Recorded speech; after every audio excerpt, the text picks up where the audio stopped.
J'ai toujours voué un culte au sein. 1987, Sabrina chante Boys, Boys, Boys. J'ai 4 ans, je ne sais pas quel métier je vais faire plus tard, mais je sais que je veux absolument avoir des seins. 1994, Eva Arzigova débarque en 4x3 avec un Wonderbra, et moi je suis toujours une planche à pain qui chante Didou Didouda. La puberté arrive enfin, chez Prisu, je rêve secrètement du push-up de Dim. Pas de chance, ma mère passe en casse avec une brassière Sloggy, et bim. En rentrant du collège, j'enfile des yes devant alerte à Malibu, et sur la plage en maillot de bain, je ressemble plus à Mafalda qu'à Pamela. Après quelques rites de sorcellerie façon The Craft, c'était génial. Et mes règles, alléluia, les voilà enfin. Les boobs, les seins, les nichons. À moi le stretch, le synthétique, les hauts moulants, Diablesse, Lady Soul, je me sens Britney Spears et Christina Aguilera à la fois. Au lycée, ça parle que de me plotter, ça me saoule. Année 2000, je change d'icône poitrine. Mon nouveau modèle, c'est Rachel Green.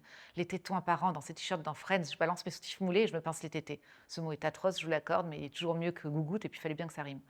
Plus tard, je suis enceinte. Ils sont gros, grands, énormes, je me sens belle. Et puis surprise, j'accouche, ça dégonfle et me voilà avec 2 vieilles mamelles. Avant-hier, je me suis surprise à refaire le test du stylo. À 42 ans, pour la première fois, il est resté sous le sein, mais j'ai une excuse, il faisait chaud. Je me suis dit, oh là là, si je m'en faisais mettre des nouveaux, des tout beaux. Et comme je suis hypochondriaque et flippée et qu'une névrose en appelle une autre, j'ai finalement écrit un cancéro. Comme j'en ai eu dans ma famille et que c'est Octobre Rose, j'ai fait une mammo. C'est comme mettre son cul dans une photocopieuse, sauf que c'est les seins et que ça sauve.